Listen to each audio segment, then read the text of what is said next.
दोस्तों, लोकसभा चुनाव चौखट पर आकर खड़ा है और भारतीय जनता पार्टी ने अपनी 5वीं लिस्ट जो है उसे जारी कर दिया।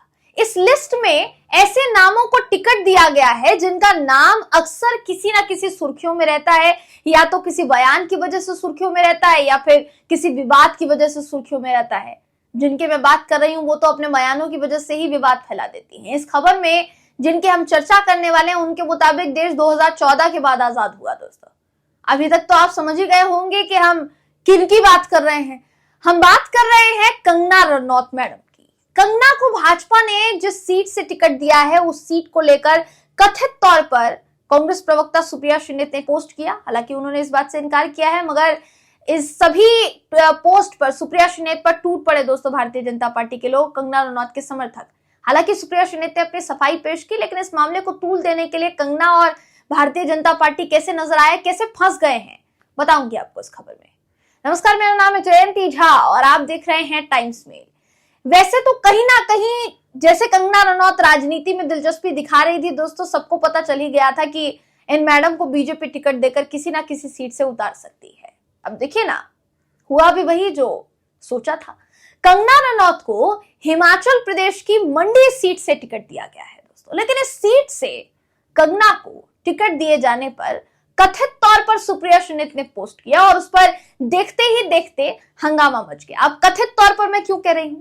इसलिए कह रही हूं क्योंकि सुप्रिया श्रीनेत ने अपनी सफाई में साफ तौर पर यह कहा है कि मेरे इंस्टाग्राम पर जो पोस्ट किया गया है वो मैंने नहीं किया है, बल्कि जिन लोगों के पास मेरा अकाउंट का एक्सेस है उन्हीं लोगों ने ये टिप्पणी की है, और जिसने भी ये काम किया है मैं उसे तलाश रही हूं। क्योंकि कितनी अभद्र टिप्पणी जितनी की गई है वो किसी भी महिला के बारे में मैं तो कभी नहीं करूंगी। हाँ, वो अलग बात है कि कंगना रनौत के मामले में पूरे मैटर को एक अलग लेवल पर पहुंचा दिया गया, हाइक कर दिया गया एकदम। आलम यहां तक आ पहुंचा कि सुप्रिया श्रीनेत के खिलाफ राष्ट्रीय महिला आयोग तक मैदान में कूद पड़ा और चुनाव आयोग से शिकायत कर डाली। लेकिन दोस्तों, इसी के साथ साथ आपको यह भी पता होना चाहिए कि कंगना रनौत ने उर्मिला मातोंडकर को लेकर किन शब्दों का इस्तेमाल किया है। कंगना रनौत, जिन्हें बीजेपी ने लोकसभा चुनाव के लिए मंडी सीट से टिकट दिया है, उन्होंने नाविका कुमार के शो पर उर्मिला मातोंडकर को सॉफ्ट पॉर्न स्टार बताया और कहा कि वो उसी के लिए जानी जाती है। लेकिन नाविका कुमार ने एक भी बार आपत्ति नहीं जताई दोस्तों। वहीं जो भाजपा इस वक्त महिला सम्मान जैसी बड़ी बड़ी ढींगियां हाँक रही है, बात कर रही है, उसी के पार्टी के आईटी सेल के लोगों पर आरोप लगता है कि लोक संगीत गायिका नेहा सिंह राठौड़ की तुलना मिया खलीफा, जो कि पॉर्न स्टार है, उससे की गई है। नेहा सिंह राठौड़ बाकायदा इसको लेकर ट्वीट करती हैं, जिसमें फोटो शेयर किया उन्होंने। लिखती हैं मिया खलीफा के साथ उनको जोड़ा गया है और फोटो शेयर किया गया है। नेहा सिंह राठौड़ ने अपने ट्वीट में क्या लिखा दोस्तों, उनका ट्वीट आपकी स्क्रीन पर है। लिखती है, क्या सिर्फ कंगना रनौत ही देश की बेटी है? भाजपा की मीडिया को सिर्फ उनका ही अपमान दिखता है क्या? आज सुबह से ही पॉर्न स्टार मिया खलीफा के साथ मेरी फोटो लगाकर भाजपा के आईटी सेल और छुटभैये नेता ट्रेंड करवा रहे हैं और मुझे प्रताड़ित कर रहे हैं। वो किसी ज्ञानी को नहीं दिखता। मोदी जी के तथाकथित परिवार के बचने की लड़ाई क्या मुझे अकेली लड़नी पड़ेगी? ऐसे बचाई जाएगी बेटी? मुझे आप अपने परिवार वालों से बचाइए, ये लोग मुझे अपमानित कर रहे हैं। तो ये नेहा सिंह राठौड़ ने लिखा है दोस्तों। जो लोक गायिका हैं, यूपी में काबा, बिहार में काबा, मध्य प्रदेश में काबा, अक्सर उन्होंने इसी तरीके से सरकार को घेरने का काम किया है, चाहे वो किसी भी राज्य की सरकार क्यों ना हो। तो नेहा सिंह राठौड़ ने जो ये तस्वीर शेयर की है, इस तस्वीर को आप स्क्रीन पर देख सकते हैं दोस्तों। कितनी आपत्तिजनक, कितनी डेरोगेटरी ये तस्वीर है। अगर आप इसको गौर से देखें तो मिया खलीफा से तुलना की जा रही है नेहा सिंह राठौड़ की।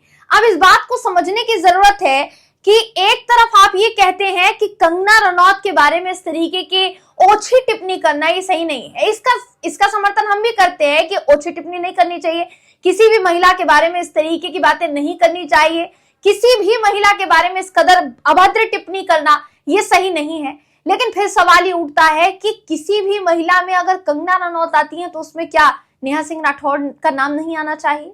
या नेहा सिंह राठौड़ के अलावा और कोई महिला, कोई भी आम महिला जिसे सिर्फ और सिर्फ उसकी मुखरता की वजह से, उसके बोलने के बेबाक अंदाज की वजह से घेरा जा रहा है, तो क्या ये सही है? दोस्तों, कंगना रनौत को लेकर सुप्रिया श्रीनेत के इंस्टाग्राम अकाउंट से जो पोस्ट किया गया वो वाकई में आपत्तिजनक पोस्ट था, और जैसा हमने कहा हम उसका समर्थन नहीं करते। ऐसे शब्द किसी महिला के लिए इस्तेमाल करना ये गलत है, गलत है, गलत है।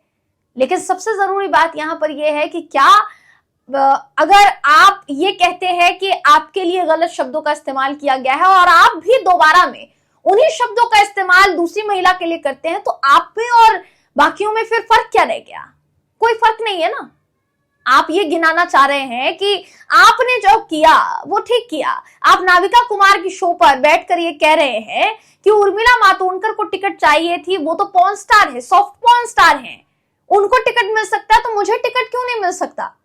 इस तरीके की बात कंगना रनौत कहती हैं अपने उस पूरे इंटरव्यू में, और मजाल है कि नाविका कुमार एक बार उनको टोक दें कि नहीं कंगना तुम गलत बोल रही हो, यहाँ पर आपको गलत तरीके से आप पोर्ट्रे हो रही है या आप गलत तरीके के शब्दों का इस्तेमाल कर रहे हैं। इस तरीके के आपत्तिजनक शब्दों का इस्तेमाल आप टीवी चैनल पर ना करें, क्योंकि पूरा नेशनल टेलीविजन है, पूरा देश देख रहा है इस वक्त आपको।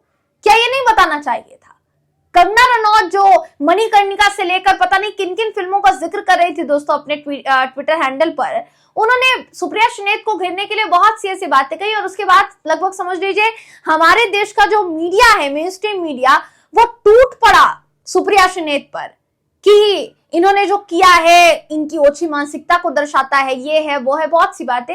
हालांकि जैसा मैंने कहा शुरुआत में ही मैंने आपको बताया कि सुप्रिया श्रीनेत ने इसको लेकर क्लैरिफिकेशन दिया है, और क्लैरिफिकेशन देते हुए उन्होंने कहा है कि उनका एक्सेस बहुत लोगों के पास है, उनके नाम का कोई पैरोडी अकाउंट बनाया गया और उससे ये पोस्ट किया गया, और उसी का कॉपी पेस्ट करके सेम टू सेम मेरे अकाउंट पर पोस्ट कर दिया गया। जिसने भी ये किया है मैं उसे छोड़ूंगी नहीं, मैं तलाश कर रही हूं, उसे सख्त से सख्त सजा जो है वो मिलेगी, कार्यवाही जो है वो होगी। इसी के साथ साथ उन्होंने कहीं ना कहीं माफी भी मांग ली दोस्तों। लेकिन बावजूद इसके अभी जो हो रहा है, जिस तरीके से सुप्रिया श्रीनेत से लेकर बाकी महिलाओं को घेरा जा रहा है, क्या इसे आप एक सभ्य समाज की निशानी कह सकते हैं? हम तो ये सवाल पूछना चाहेंगे, क्या इसे सभ्य समाज की निशानी कहा जाएगा? अपनी राय कमेंट करके हमें जरूर बताइएगा। अगर आपको ये वीडियो पसंद आया हो तो वीडियो को लाइक कीजिए, शेयर कीजिए, चैनल को सब्सक्राइब करना बिल्कुल भी ना भूलें। फिर मुलाकात होगी आपसे अगली वीडियो में, तब तक के लिए नमस्कार।